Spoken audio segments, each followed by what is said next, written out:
Dr. McAlister joined Rotary in 1992 as a member of the Virginia Tech Rotaract Club and later the Capitol Hill Rotary Club in 2004. Served as the Capitol Hill Rotary Club's president and various District 7620 leadership roles including area governor, district trainer, district conference chair, and the executive trainer for Chesapeake PETS, which includes District 7600, 7610, and 7620, and 7630. Presently, Dr. McAlister serving as our district governor, Rotary Leadership Institute chair, the Bylaws Committee Chair, and the Digital Marketing Chair. He's also serving on the executive board for the Mid-Atlantic Rotary Leadership Institute, which oversees the RLI programs in 9 states. He is a Rotary major donor and is a member of the Rotary Bequest Society, Paul Harris Society, and Rotary Bourbon Whiskey Society. He is a resident of Alexandria, but tries to spend as much time as he can fishing on the Smith Mountain Lake in Central Virginia. Without further ado, our district governor, Dr. Sean McAlister. Last time I was here, well, was I'd say a couple years ago, even though I just worked 4 blocks down the street. I work in the U.S. Department of Commerce, but when I was the assistant governor, you all were celebrating your 100th birthday for your centennial as a club. And it's kind of unique that I'm here now. You're celebrating your 100th centennial for the foundation as well. So it's kind of nice to come back and see 2 100 celebrations with this club. So with that first, let me go ahead and start. So it's my great honor to give you goodwill and good wishes from the Rotary International President, Jennifer Jones, the Rotary District 7620 leadership team, and the 1.4 million Rotarians who make up our family of Rotary. And finally, I'd like to thank all those persons that are here today as well online for spending your Wednesday lunch with me. This year, we're putting a special emphasis on turning our dreams and aspirations into reality. To quote our current Rotary International president, when an organization like ours dreams big, like ending polio and creating peace, it becomes our responsibility to bring those things to life. I like to imagine a world that deserves our best, where we get up each day knowing that we can make a difference. And that's why this year's Rotary International theme is Imagine Rotary. As you heard in my bio, I'm a second-generation Rotarian. My father joined Rotary back in 1974 and later became district governor from 1982 to 83. His boss, Dr. Bill Skelton, what later became the following year is the 83-84 Rotary International president. So you might say I grew up in a Rotary-centered family with a district governor, past district governor dad, and a past RI president in my life. So I first joined Rotary back in 1992 at the Virginia Tech Rotaract Club down in Blacksburg, Virginia. And I'll be honest, I didn't join the club and stay for more than a year. I stayed more like Paul Harris did. I used it more like for a place for fellowship and for friendship. Fast forward 12 years. In 2004, I joined the Rotary Club of Capitol Hill, just 3 months after it was chartered. Unfortunately, that same year at age 36, I was diagnosed with stage 3 liver cancer. I was given just a 15% chance to live, unless I was lucky enough to receive a liver transplant within the next 7 months. Well, within 2 months to live, I received that life-saving organ. I went through 19 hours of surgery. I was in a coma for 6 days, and I went through 8 months of rehabilitation. During that time, my Rotary Club rallied around me every day and my parents until I was back on the mend. Unlike most Rotarians who say they truly became a Rotarian when they had the power of community service, my experience was totally different. I truly became a Rotarian through the power of Rotary friendship and fellowship. I share this story because my year as district governor might look a lot different than most of the previous district governors in the years past. You see, to me, Rotary is less about community service. It's more about friendship and fellowship. And in my 2022 and 23 strategic plan, those activities are built in. And you'll see I put a heavy emphasis more on collaboration, networking, and reconciliation. Well, back up a little bit too. By January each year, all 537 district governors worldwide received the Rotary International theme for their year. We're all asked to develop our district level strategic priorities around them.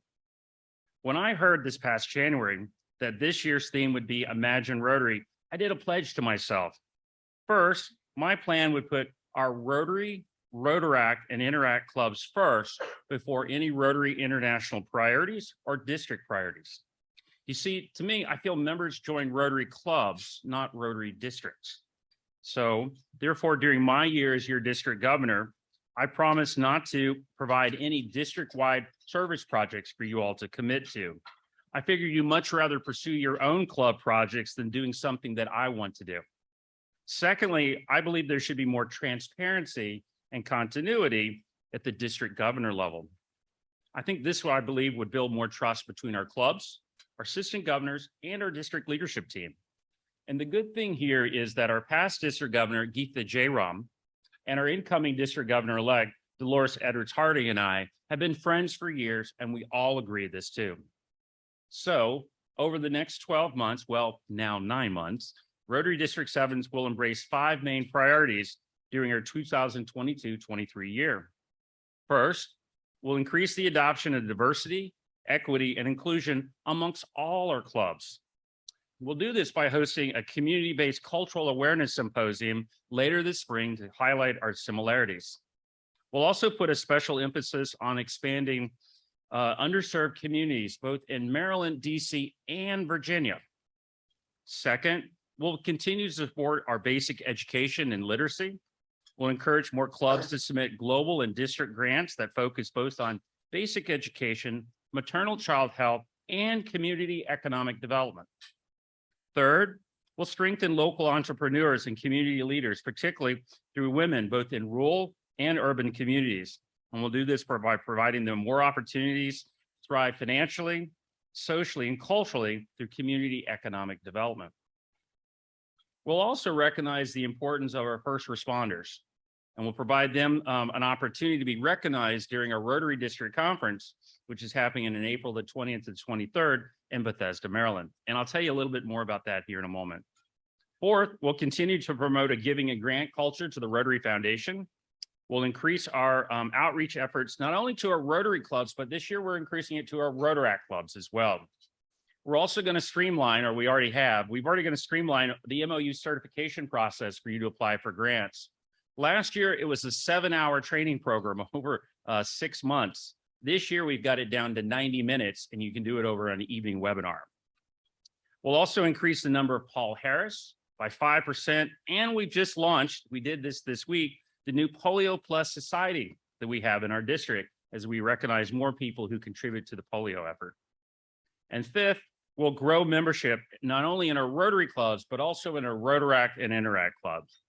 To this end, we'll also strive to increase more women membership within our clubs by 50% within our clubs and our Rotaracts. And I should mention our Rotaracts have already hit that 50% level. Our clubs are not far behind. And we'll also establish 1 new Rotary Club and Rotaract Club by June 2023.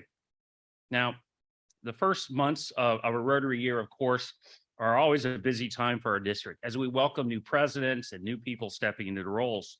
But you've already embraced our district leadership plan, whether you do it or not. And allow me to tell you why. First, you heeded the call when we did Take Me Out to the Ball Game on Saturday, August the 20th. Rotarians like you attended baseball games on the same day of their choice at the Frederick Keys, the Aberdeen War Eagles, the Bowie Bay Sox, and the Southern Maryland Blue Crabs. An amazing 518 Rotarians showed up for the event. That means that more than 25% of our district attended a fellowship day on the same day. We also netted new members on that same day, and we raised $6,000 for our district's polio campaign for doing that fellowship event. And secondly, we've also launched and awarded 2 rounds of grants so far this year. totaling nearly $91,000. And we still have more than $125,000 to go with our Hansen education grants. Now, the other thing too, we're doing a little differently is we're reimagining our annual foundation dinner. Typically that dinner is a black tie event that we do on a Sunday night. Well, I've done it a little bit different. We're actually going to do it on coming up here on Sunday, November the 6th at the Woodmont Country Club in Rockville, but we're going to make it a brunch. We're going to do it at 1 o'clock so that more people can actually go and experience that. And we've lowered the cost too. So this is the first time we're actually doing a brunch for our foundation in our 70-year history. It's normally a black tie event. It's not going to be a black tie event because I'm not a black tie type of guy. All right. We've also going to do a unique theme for that. And I think you all might find of interest. We've invited the Ukrainian ambassador to the United States to be our speaker for that evening. And we decided to hone all the themes around what we're doing within our own districts about our Ukrainian projects. And for those who don't know, we've almost raised nearly $1 million for the Ukrainian efforts around the world right now. So the other thing too is we've also launched, or you all have helped launch a couple things too. Our Rotary Youth Exchange program is back alive after nearly 3 years. In September, I had the honor of welcoming 4 high school students in from Argentina, the Czech Republic, Germany, and Indonesia. And we're now accepting applications now for the next round. And we hope to have 8 new students for next year and nor 8 students coming in for the year after. And we'll be doing something which I think Marilyn will enjoy. The Rotary Youth Leadership Academy, or RYLA, is now signed and we're launching that again. Marilyn used to be our chair for that for many years. After a 2-year hiatus, we just signed a contract to go back to Camp Let's over President's Day weekend for more than 100 high school students. And recruitment for this activity will start the October the 24th. We've also relaunched the 4-way speech contest that we do for our high school students. Participation cost for this is a mere $200 per club. And I'd love to see 75 Rotary and Rotaract clubs sponsor at least one member for this thing. And just so if you all don't know, we have 75 Rotary and Rotaract clubs in our district. We have a really large district if you didn't know that. For membership, you'll also help me, and I don't know if you've seen them, Marilyn, if you passed them out. We have yard signs that we put out this year. We've passed out over 850 Rotary yard signs to put in your yards here throughout Maryland, DC, and Virginia, which has netted more than 40 new members within our district. And for those who don't know, last month, we were the #2 in North America for membership growth between Canada, Mexico, and the United States. So we are expanding this year in membership throughout all of our clubs. We've also expanded our clubs too by 1 club. We welcome the new Federal City is where I used to be, the Key City Rotary Club of Frederick. And 2 new Rotaract clubs have also started. We've also launched one in Greenbelt, and we've also done one in Potomac. And finally, we're trying to establish 2 new clubs, as I mentioned earlier, and you all may find this of interest. We are working with Gallaudet right now, and I'm looking to establish our first all-deaf or hearing impaired Rotaract club. And I'm also working to do with Gallaudet now an all-deaf Rotary club. We've had 5 meetings already with them. We have 3 club sponsors for other clubs that are doing that. So we hope to have that chartered in the spring for that. So you'll see more and hear more about our hearing impaired clubs that will be coming through. And when we also do too, you'll also begin to see in the spring when we start doing more sign languages within our Rotary clubs and our district events so that more people can actually participate who are hearing impaired. And then you'll also see, well, first of all, I want to say that you've all been busy, right? But that's only happened in the last 3 months, what we've been doing, but we still have more to do. All right. First, coming up, as I mentioned, we still have our district foundation brunch coming up on November 6th. We also have, for the second time, we're going to be doing our 2nd annual New York fellowship trip. We did this last year during COVID where we took everybody for Christmas, and we decided to do it again, but we're not doing Christmas because the rates are too expensive. It's $600 a night now in New York. So we decided we can't do that. We're going to do it the last weekend of February. And we're going to make it a 2 days. And we've already organized a trip now for a behind the scenes tour at the Metropolitan's Cloister Museum. If you want to take that out, the Costelli. And then we're also working for our first behind the scenes with Rotary International to do a trip to the United Nations to see how the UN actually works for all of our people that are participating. And I should also mention too, we expanded this one. Last year we did 1 bus. We're already up to 3 buses in our district. And we've asked District 7630 from Delaware. They'll also be joining us for this trip as well. And then we also have coming up for you all, the 2023 District Conference at the Hyatt Regency in Bethesda. And I know I'm from a DC club and I didn't do it here in our district. Maryland's told me I should have. I just couldn't afford the rates here in DC. But I did get it inside the Beltway, right? So I do have it inside in Bethesda. And what you all will find of unique there, I did make sure, because I know in my club in Capitol Hill, a third of my members don't own cars, right? They can't get anywhere. So when we do district events in Frederick and Maryland, they can't get there. So this year I made sure that our event is actually on the Metro Red Line, so that our Interact or Rotaract and our other club members who want to take public transportation can arrive for the event. We've also built in a special program for Rotaract Day, an Interact Day, and a Rotary Leadership Institute on RLI training. We'll be running concurrently for that. And we've booked the entire hotel. So Marilyn, I hope that your group will actually do a hospitality suite when we do that for the event.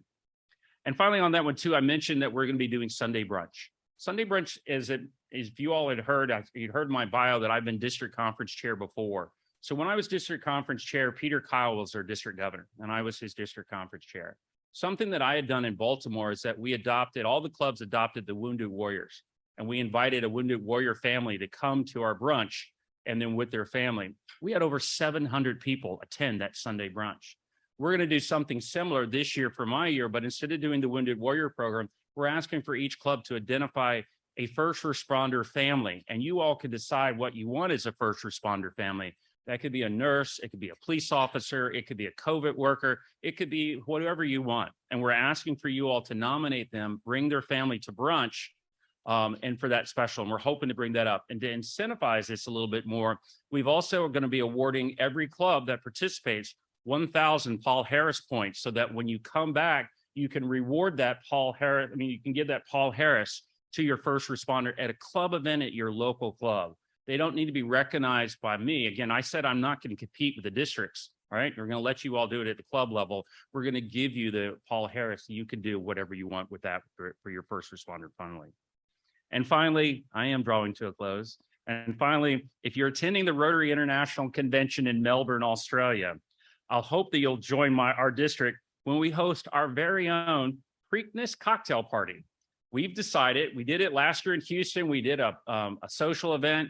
It went fairly well. We had 107 people show up for our cocktail event. So we're going to do the same thing in Melbourne, but we've invited the zones 33 and 34, which is basically everyone from Pittsburgh down to the Caribbean, to be part of our cocktail party. And we're spearheading that. We're thinking Kentucky Derby style. So we want people to bring their fascinator hats and their bow ties as we kick off a cocktail party during the Melbourne event.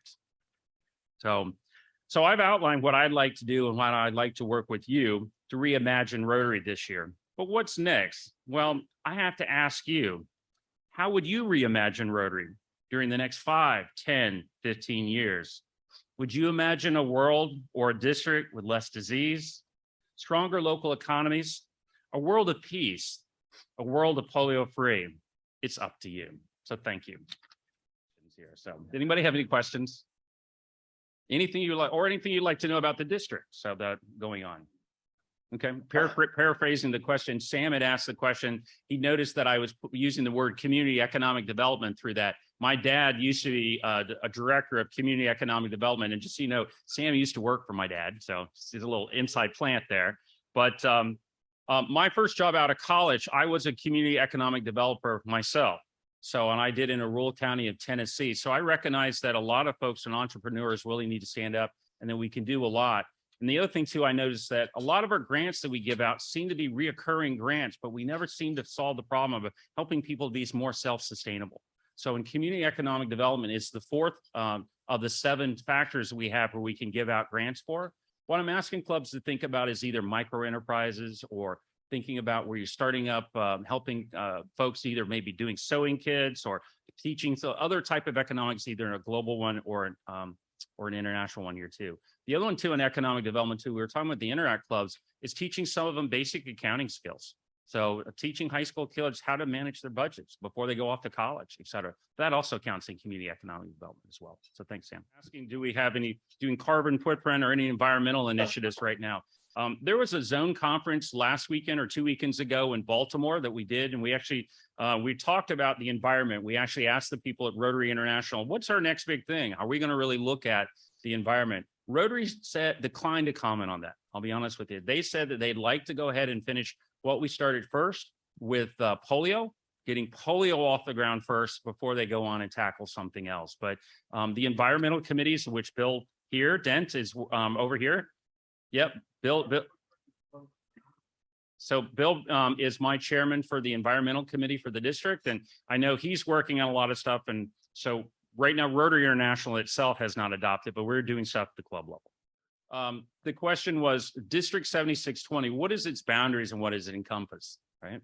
Our district, it was founded in 1957. You're going to learn more than you want, right? It was founded in 1957. And the way it was set up back then, most of all of our districts was how long did it take to go on an 8-hour train ride from the top to the bottom? And that's how Rotary International set up all the districts across the United States and Canada based upon the old-fashioned train rides that we used to do. Our district goes from the Mason-Dixon line, if you will, up to from Pennsylvania across to Aberdeen and Carver de Grace in that area. Down the Chesapeake spine, we're on this side, the west side of the Chesapeake, all the way down to the bottom where St. Mary's County is, before you do the Bay Bridge or that goes across the bottom.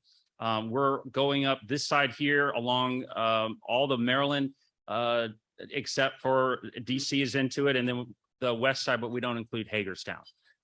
We've been like this for a while, so but I don't know if that answers your question here. But I can go on to, there may be an opportunity for our district to be broken apart. It's been talked about too in the next 10 years, but that right now it's Central Maryland and Washington, D.C. And we don't have we don't have the other side of the Bay Bridge. So Delaware and the Salisbury, Ocean City, that's in a different district. Yeah. So, and there's also a talk down the road here, and we also get a briefing as well in Baltimore that there is a plan for regionalization. So you all should look out on your Rotary magazines for that. To regionalize instead of going from a district. So there's a possibility of future district governors going away and we're going to a regional base. There is a possibility that Washington, D.C. might become a new region where we take over, shouldn't say take over, when we absorb Northern Virginia as well. So, okay. Any other questions? If not, Marilyn? Dr. McAlister, on behalf of our club, I am pleased and proud to present you in recognition of your appearance before us. It's Trees for the Capitol certificate, signifying our commitment to plant a tree in your honor to improve and beautify the environment. And now we are so high tech that you will have GPS coordinates to your tree, and we'll have a tree ceremony, which we would love you to attend. Thank you for coming. Great, thank you.